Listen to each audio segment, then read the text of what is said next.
Did you know that there is actually a writing exercise that can make your writing 10 times sharper, 100 times tighter, and actually teach you some life lessons in the process? Well, hang in there, friend, because I'm going to tell you exactly what that is. Or rather, my guests today will. And not just that, they have a whole story to tell you about how they tightened their writing, and I can't wait for you to hear it. Hey friend, do you love the smell of books? Maybe you absolutely delight in the sound of a pen gliding across a page as you write. Hi, my name is Jian Rodriguez, and I am a Jesus follower, a writer, entrepreneur, and lover of all things boho and books. In this podcast, I want to take you on a journey of discovering yourself, discovering God and your passions, and how to make your life beautiful and so full that it overflows into the lives of others. And over here, we are not about compartmentalizing life. Oh no. Over here, we talk about holistically taking your life and presenting it as a place where others can be blessed just by knowing you. Are you excited? I am. So snag your favorite mug of tea or a pen and paper and let's jump in.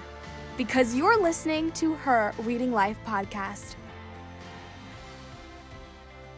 Hey everyone, and welcome to another episode of Her Reading Life podcast. I'm so thrilled to have you on today. If this is your first time, welcome. I'm so delighted that you're here. I hope that you feel at home here and that you're able to feel like you just got to my house or we met up at a coffee shop and we're talking like old friends about writing and everything that is so beautiful about the world of creating stories or even being an artist. If you're an artist, welcome. You too are welcome. I am so absolutely thrilled to have you here. Honestly, life lately has been kind of crazy. As per usual, I've honestly been super busy with the anthology and some new projects that I'm actually so excited to let you guys know about. I don't want to give too many spoilers, but I definitely will let you guys know what it is or give little hints of it as soon as I can. But it does have to do with the anthology, but it may be something that you completely did not expect. Also, if you hear little clicks in the background, sorry, that's noise in my kitchen. So, ignore that. But yes, I'm so excited for the anthology projects that I'm working on right now. And speaking of anthologies, I'm actually so excited for today's episode because today's episode actually has some guests who worked on an anthology way before I was ever accepted into the anthology that I'm a part of, Novels in November. And it was so incredible to hear their amazing stories, their amazing thoughts on writing short stories and really being able to collaborate. So I was able to learn so much from this. Now, I recorded this a while back, several months ago, and it has been so amazing to be able to listen to this episode again and just glean so many insights from them. And I truly believe that if you have wanted to sharpen your writing craft, I genuinely believe that this episode will give you the keys to sharpen your writing style like never before by doing this one exercise that you're going to hear the girls recommend. So I am so excited for you to be able to listen to this episode. But before that, I also wanted to experiment with something new. You know, I've had so many of you listeners listen to the podcast, and it's been so absolutely delightful to hear your thoughts and your comments. So I thought, why not actually spotlight them? And so I'm going to be giving a review spotlight to anyone who reviews on Apple Podcasts. And the first one up is from Anime Design Co. And she said, I loved being a guest on this show, and I can't wait for the next episodes to come out. Shira is a fabulous interviewer, and her perspective on living, giving, and repeating is so inspiring. Thank you so much, Anna. You were an amazing guest to have. Anna was actually one of my very first guests that ever came on the podcast. And this was when I was still recording in my mom's closet with a phone, which is crazy. It's just crazy how this podcast has grown and the community that it's had. The people that I've been able to meet because of the podcast. And Anna was one of the people that I was able to meet because of the podcast. And it's really been so spectacular to see the beautiful impact. So thank you so much, Anna. You are very, very loved and so appreciated. But as I was saying before, on the thing of anthologies, it was so amazing to be able to hear these ladies' amazing thoughts on writing short stories, and to just be able to hear, as someone now who is part of an anthology, to be able to hear their advice, it was so valuable. And the crazy thing is that I didn't even think of like submitting at that time. I had discarded that idea completely. I had gotten an opportunity to submit to the Novels in November, like from January. I think the submissions were open from like January to April. And I wanted to, but I thought I'm never going to do that. So it was crazy. At this time, I was asking them all these questions because at the time I wanted to start my own anthology, never dreaming that I would actually be accepted into one. I literally didn't think I could make it, which is crazy. But now being able to listen to that, I think that it is so essential that you listen to this. Truly, if you are a writer, if you are an artist, there are so many amazing insights that I believe are so important for writers, whether you're a novelist, whether you're a short story writer, whether you're a screenwriter.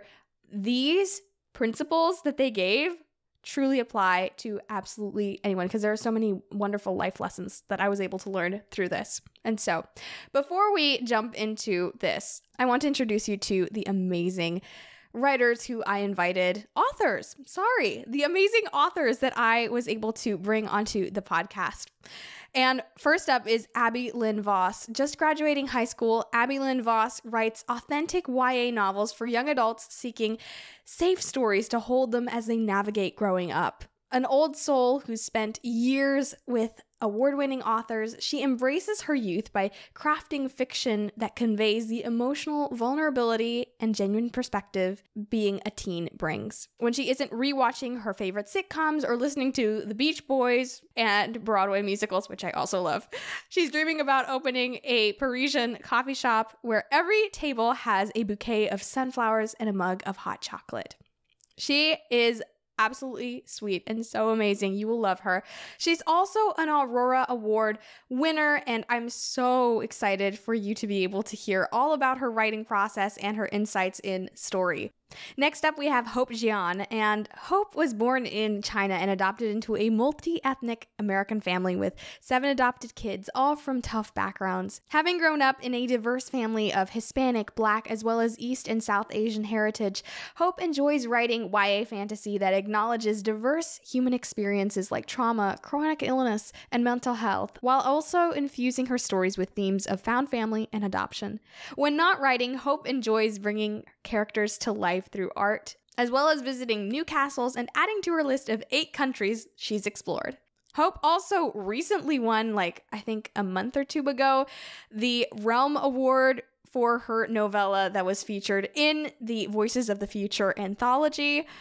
And I am so excited for you to be able to hear her thoughts and her story of how she created it, because it truly is amazing to see where and how these stories started and how far they've come. It's truly inspiring and amazing. And last but not least, we have Olivia G. Booms. Olivia was diagnosed with autism spectrum disorder at age 2, couldn't read until age 10, and now somehow writes young adult fiction. Olivia writes about broken characters that still shine with hope, light, and the touch of the extraordinary.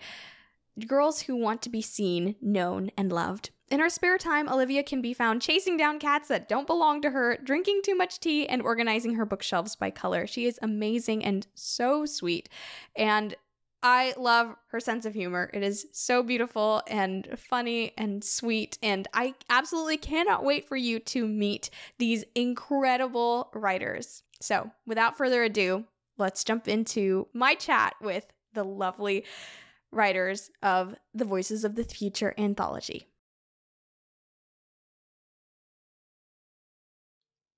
Hey everyone, welcome to Her Reading Life podcast. I'm so excited to have you guys here.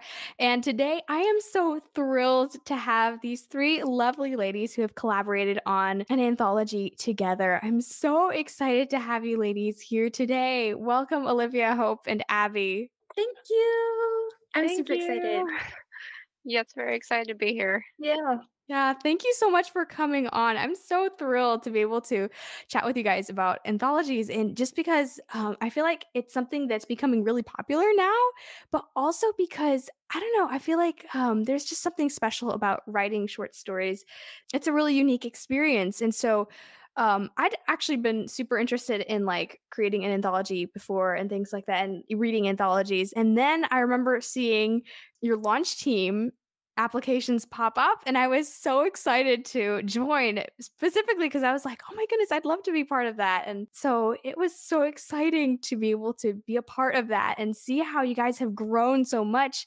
It's incredible how it's become what a number one new release, I think, right? Mhm. It has, yeah. Yes. Yeah. That's so exciting. And so, honestly, like, you guys have come so far, but I would love to hear how you guys started. What's your story?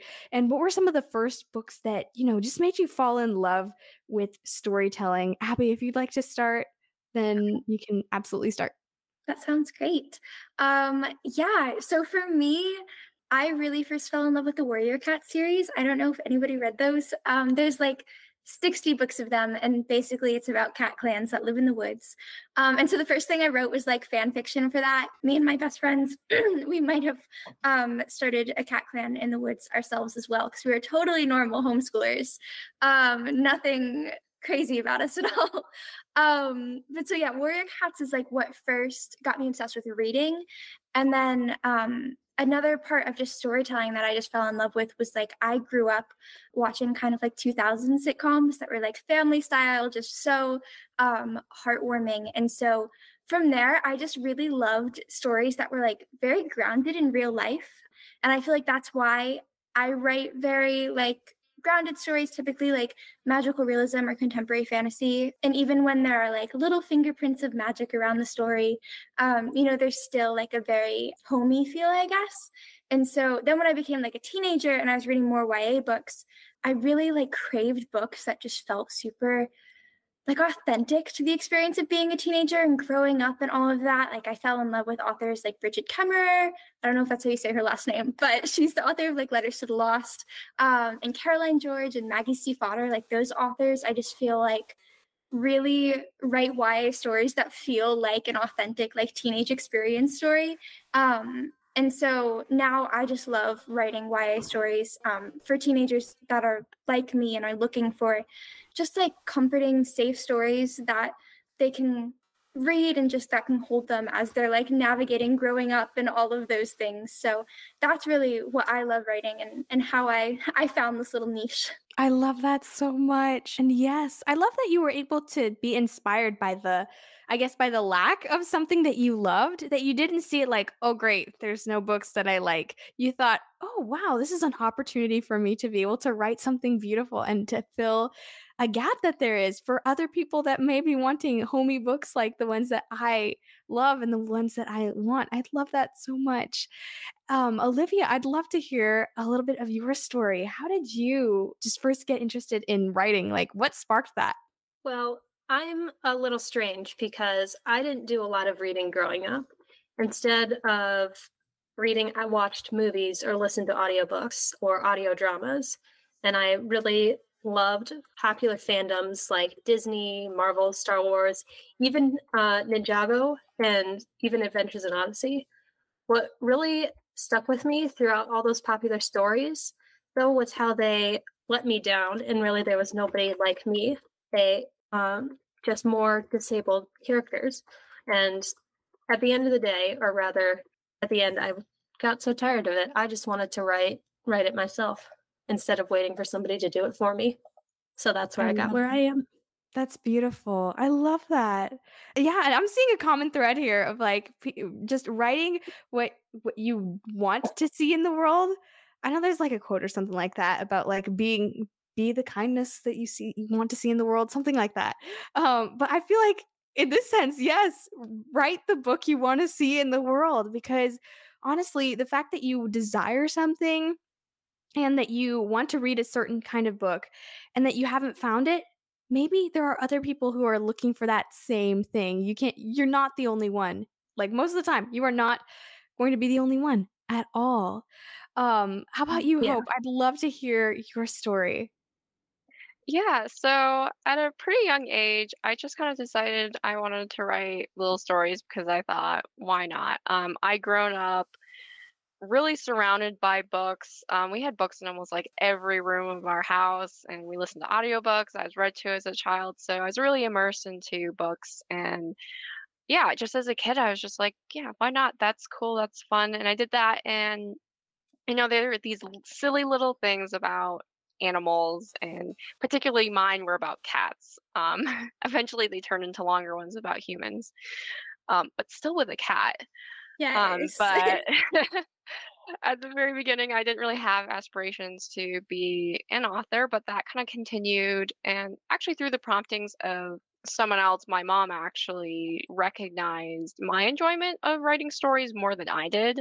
So then I started pursuing it more. And I guess I feel like I can't say like Livy and Abby as much that I was like, oh, I was really disappointed and let down by books necessarily. I just really am a creative person. Like I also do art, and I just creating stories and characters is just so enjoyable. So I wanted to keep doing that. I think for books that helped me fall in love with storytelling though were books like Chuck Black's Kingdom series and Knights of Eritrea that were medieval fantasy and action, but had deep, good themes. And I just adored those audiobooks and I re-listened to them over and over. And I think they played a lot in my writing at the very start. Totally. I love that. Yeah, and honestly, I feel like the fact that you write a lot about like family and the themes that you write about, I think it just makes it so beautiful because in a way I haven't seen that many like books, especially for our generation, written about themes that cover family. So I guess in a way you are writing you are writing books that that I think we need more of, which I love about all three of you. Like you're trying to create something beautiful and that just inspires people to see just the beauty of life in so many different facets. Like it's the same diamond. We're all telling different stories about life, but it's so many different and beautiful perspectives. And that's the beauty of having so many stories in an anthology like this, that everybody tells a different story and it all kind of works together to create this beautiful work of art all together collaboratively. So I love that so much. And speaking of that, what inspired you guys to create the anthology and collaborate on the anthology? Because I know that most of you are working on like having a career as novelists. So how did short stories come into play? Yeah, so something you should know about the book industry is that it doesn't always go as planned. So originally, we weren't even planning on writing short stories. The plan was for us to write novellas individually, which are around like between 20 to 40K words. And we were all going to write our own individual stories. And the thing is that the market changed to view novellas as more of a novel than a short story. So there was more pressure to succeed and less to see what your writing craft is like. So we all switched to writing short stories because of that.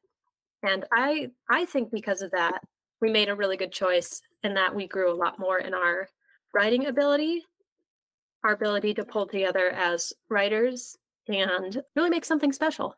Yeah, absolutely. And honestly, I think it's so beautiful that you guys were able to like shift and know how to like shift in a market and be willing to do that because that's hard. It's hard to be able to like have your plan and then realize that you have to kind of stop, drop and, you know, go with whatever the market decides and be able to know and how to face that because it is a challenge to have to kind of wrestle with change and gracefully create something beautiful out of it because as an artist that's what you're kind of doing all the time. As a writer you're doing that all the time. Abby, Hope, could you guys tell me what were some of like the projects, because you guys, I think we spoke earlier about this. What were some of the projects that you guys were already working on, but when you guys started like working on the short stories? Yeah. Do you want to start, Hope, or do you want me to? Either way is good. Okay, well, for me, obviously, like the rest of the girls, we were all working on novellas, and I think at least for me, I'd gotten a developmental edit on my novella, like I was pretty far along. So pivoting was definitely hard, but this whole experience was honestly just for practice. Like the publishing novellas or publishing a short story, it was all supposed to be for just getting the experience. And so honestly, I feel like we got a better publishing experience having to pivot because you have to pivot so much. I remember CJ Redwine talking once at a conference. She's a YA fantasy author, New York Times bestselling author. She was just talking, her whole session was just on pivoting and how you have to do that all the time. And I remember Kara, who's one of the directors of the conservatory, she messaged all of us students and was like, see, it's not just you guys that have to pivot. Like everybody has had to pivot in the course of their career. And so, yeah, like Livy said, I'm so grateful that we switched to working together on a short story, because also when you're working in community, it's just so much easier and just so much more fun. So, yeah. Yeah, I like agree and like love all of what Abby said. And yeah, I really like the perspective of like we got like a great experience with doing the pivot because I hadn't thought about that. But yeah, so for me, pretty much the same thing with Abby. I was also working on a novella and I had also gotten an edit letter. Um, but my novella had been a challenge, so it was actually pretty good news for me personally when I heard that we were going to do a short story instead, because my novella was too large and wasn't small enough to be a novella, so that was just not going to work out. So I was like, okay, short stories. Obviously, like short stories aren't as glamorous as you would think as novellas, but just like Abby said, it ended up being, I think, a really good decision. And yeah, it just turned out really well that way. Absolutely. Yeah. And I think it's so beautiful that you guys were able to just take that challenge and make something really great out of it. And I think in a way, even though, for Hope, maybe it was like a relief probably. But for those of you who were working on a novella and you had to drop it, I'm sure it must have been like super uncomfortable at the time. But now looking back, I guess you guys would say that it worked for the best in a weird way. Yes, very much. 100%. Yeah. Yeah, that's so amazing. And I love how you guys were able to really like be able to pivot and be able to learn that, even though it was uncomfortable at the time. And it's so essential to be able to do that as an artist and be able to, okay, this plan's changed. That's okay. We're going to keep going ahead. We keep going with our dreams, but we just do it differently. And it just exercises, I think, our creativity in a new way that I think we don't really appreciate as often. Just being able to gracefully not just react, but actually create with change. I don't know about you, but in my experience, book shopping can be both exhilarating and exhausting. Exhilarating because new books, need I say more? But also exhausting because sometimes those books end up disappointing you, either because they promise something they don't deliver, ruin a story with unexpected agendas that really weren't necessary, or have content you just don't feel comfortable with. And I know I'm not the only one who's had to DNF a book because of one of the previous reasons. But what if I told you I could save you a lot of that disappointment? Well, I've got some exciting news for you. I've teamed up with bookshop.org to bring you my very own bookshop. That's right. You can now find all my handpicked book recommendations in one convenient spot, complete with content warnings and personal notes from me, so you can find the perfect book for you. Whether you're into gripping thrillers, heartwarming romances, or thought-provoking nonfiction, I've got something just for you. So head over to the link in the show notes below or go to bookshop.org/shop/Her Reading Life Podcast. That's bookshop.org/shop/Her Reading Life Podcast and discover a world of books that I absolutely love and know you will too. Supporting my shop not only gets you amazing books, but it also supports local independent bookstores. So it's a win-win. Don't miss out. Check out my recommended reads today and let's embark on some incredible literary adventures together. Hey there, lovely listeners. I have the most fantastic opportunity to share with you today. How would you like to join the street team for Novelists in November short story collection featuring my very own short story, which you'll be the first to discover the title and story blurb if you join? This enchanting anthology is launching this November, and I'd be absolutely delighted to have you join us. Picture this: dark academia vibes, cozy sweaters, rain pattering on your window, and all your favorite bookish feels with a mug of hot tea or pumpkin latte. That's the essence of this collection. By joining our street team, you'll get exclusive behind-the-scenes info, early access to the cover, sneak peeks of the stories, first dibs on pre-orders, and some very special gifts I'm personally designing just for you. And the best part? There are no requirements. It's super flexible to fit your schedule. We're planning an exciting cover reveal in June and story and title reveal earlier in the month. Plus, you'll get an early ebook copy of the anthology and see our book cover before anyone else. So, if you would love to be part of this cozy autumnal adventure, click the link in the show notes and join the rest of our bookish friends on the street team, or visit bio.site/ShiraJRodriguez. That's bio.site/ShiraJRodriguez. Thank you so much for your incredible support and enthusiasm. I'm truly grateful for you, and I can't wait to see you on the team.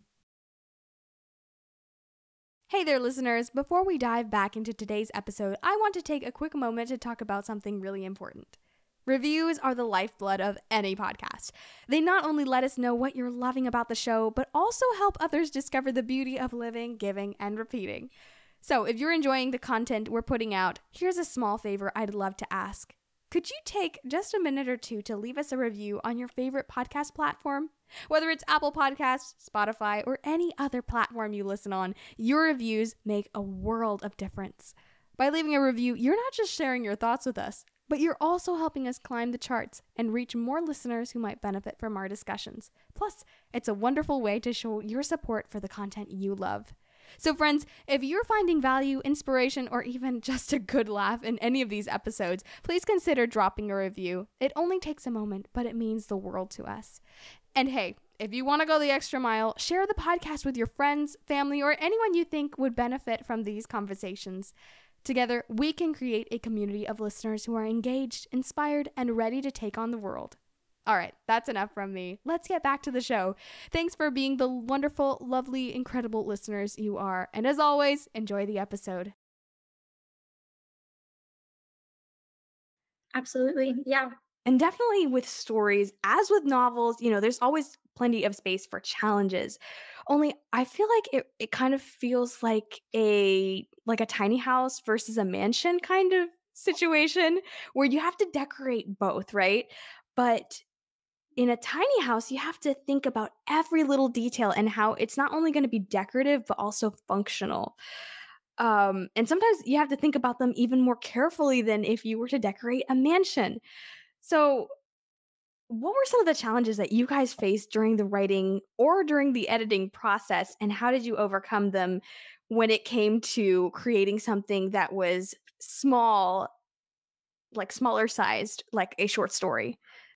Yeah, so I'd say for the writing process, in some ways it went pretty smoothly, and then in some ways not, but like for the most part, I think it went pretty well. I think editing was definitely tougher since writing a short story was already a learning process. I was also still learning how to discern what pieces were needed and what weren't, specifically in character arcs, which is one of my major weaknesses.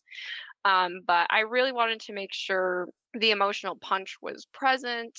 So when I was cutting my word count, because mine was like the highest of all the short stories, it was definitely hard, but it was also the tightest, and it was also the tightest thing I'd written. So getting it any tighter felt like quite a challenge. So that was definitely a challenge as far as prep before drafting. Other obstacles I ran into were definitely not letting myself overcomplicate things with the magic system, because there is a little bit of magic in there and I'm very prone to overcomplicating things. So that was something I definitely had to watch out for. Yeah. Oh, same here. I totally get the overcomplicating things. My work is usually longer than it's supposed to be. They give me 10,000 words and it ends up being like 12,000 words or 15,000 words. Okay, exactly. Yeah. And so, but yeah, and something I did notice that you guys were a lot of you guys were using magic, and that is hard to communicate a magic system within a very compact space. Yeah, and I saw you, Abby, that you were nodding to like the Yes. like, it's hard. It is really hard. What were some of the challenges that you faced during like the writing process or the editing process when, especially in regard to like the magic systems? Because I know we talked about this before. Yeah, definitely. I mean, for me, it really came down to like figuring out what the core of my story was, which for me, the core of my story is almost always like the main character and their journey and the relationships that are there. And so, really, just using that core as like a filter for everything else. So, like, if a detail of the magic system didn't relate to the main character and their journey, then it wasn't going to be added. As much as I might have thought it was cool, it wasn't going to be added. And also, it's really hard when you're trying to drop a reader into like a magic system that the character already knows, so they're not experiencing it like it's new, but they're like, oh yeah, like this car teleports to the shop and it's totally normal. And so having to be really specific about like, again, just every line of dialogue and how you use that to show the magic system, every line of anything, prose, dialogue, whatever, description, and just really filtering that through like what is it doing. It has to have multiple functions in order to work in a short story, just because you have that limited word count. And so it was definitely a lot of like Hope was kind of talking about like write it long and then having to like go back and edit and paring it back and slowly refining it. Exactly. Yeah, it's like the classic kill your darlings Mhm. scenario where you're like, I love this so much, but it needs to go sometimes because you have Yes. to really in in like a confined space, in the limited space that you have to be able to tell a good story, you have to only keep the essentials. And I feel like people kind of underestimate how difficult it can be to write a short story. It is very Mhm. challenging to be able to give an engaging story and to communicate that beautiful feeling that you get after you read a really good story. It still has to have that feeling, but it has got to be like 10 times smaller than a novel.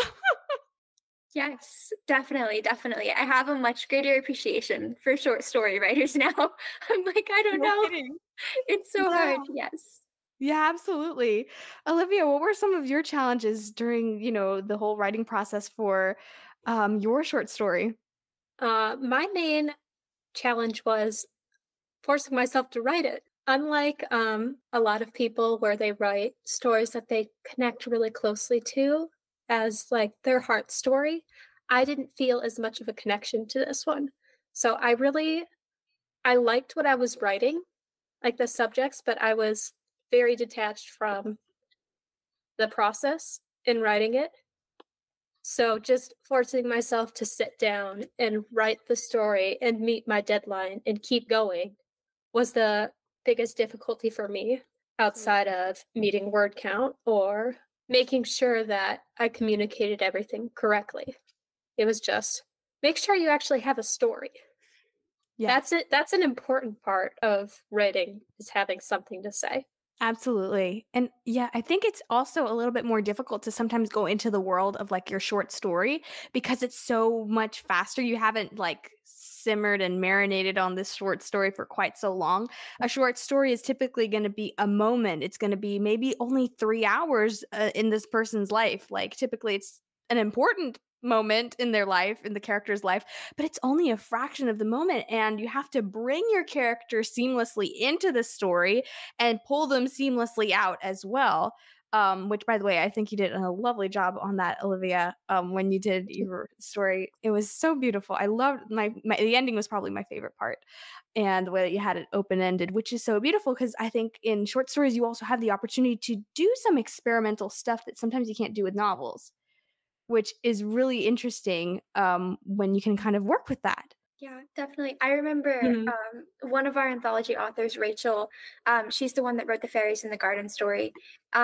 And she was like, this is the only chance where I'm going to be able to write like an old man main character and just like explore with that and do it. Because I can do it in a short story, even though that's not what I normally write. But like, I can't write a whole novel with this. And I thought that was so clever. That is so cool. Yes, absolutely. That's so cool and I feel like we don't even explore that as much as we could, totally. Because there is like sometimes when we come to write a novel, we're like, okay, I gotta write this in such a way that I know I can write this character believably or things like that. But with short stories, they can be very experimental and actually, I guess, in a way useful to writing a different perspective that you didn't think about before. I remember Mhm. I was sort of slightly off tangent, but slightly not. Um, I was chatting with somebody on Instagram, and they were talking about how they had a lot of plot ideas and plot bunnies and things like that, and they were concentrating on a novel. And I was like, hey, maybe you could just like experiment with just testing them out, giving them a test drive in like a short story form or something like that. And that way you can kind of experiment and you can Mhm. enjoy the process of writing from a different perspective. And even like growing as a person, I think short stories have the opportunity of growing us as a person with empathy because we're able to have an easier way of being able to write from a different perspective that we maybe wouldn't be able to write a full-length novel of, but we get to see like almost like peer through a window into their view and into their life. Absolutely. Yeah. Yeah, I love that. Yeah, that's really great.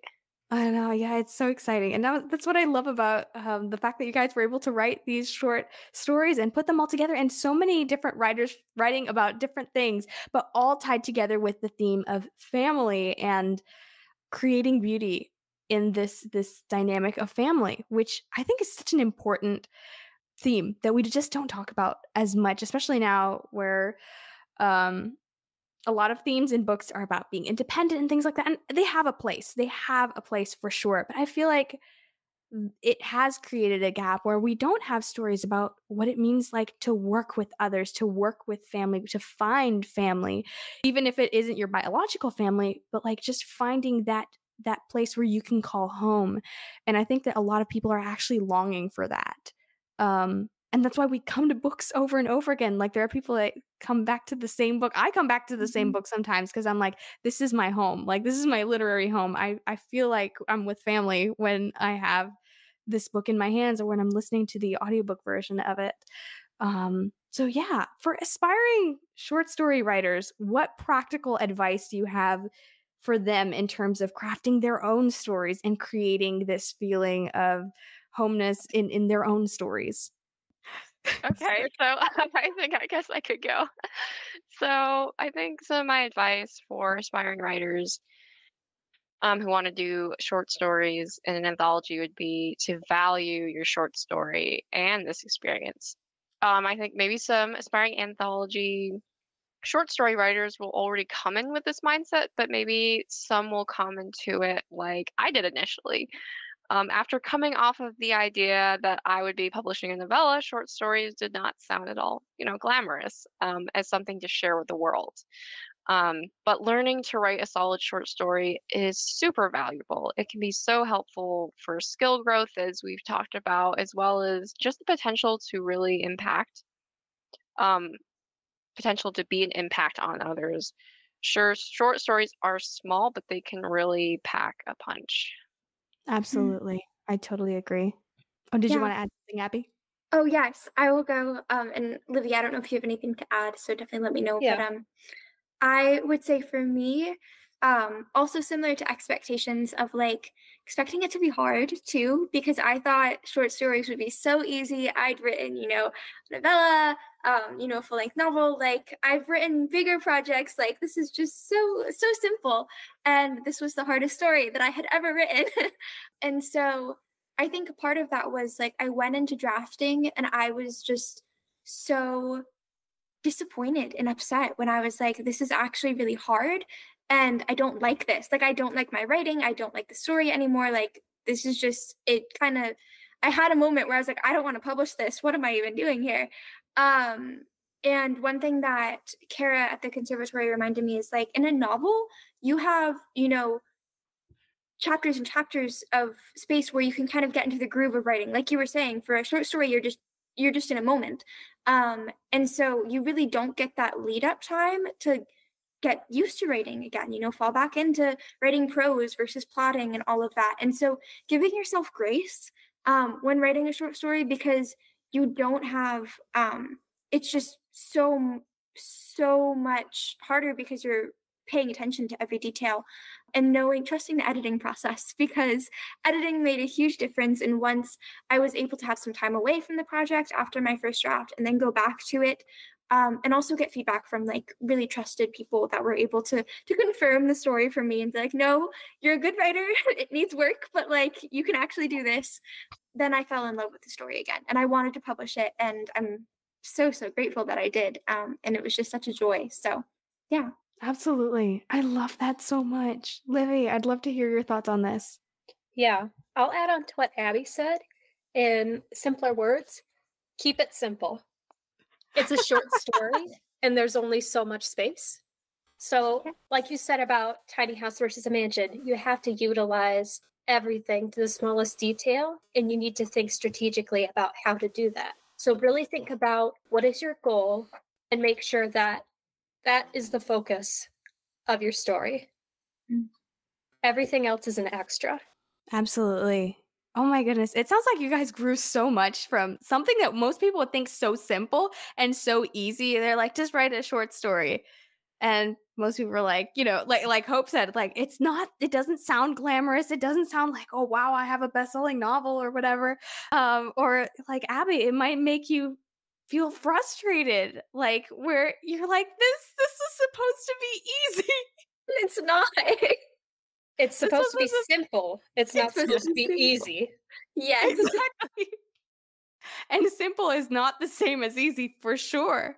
And nope, it's not. Yeah, exactly. And I love that you guys were able to learn how to make it simple, even though it was hard, but make it simple and truly embrace like the essence of what a good story is. Because whether you're writing a short story or whether you're writing a novel, the principles are the same.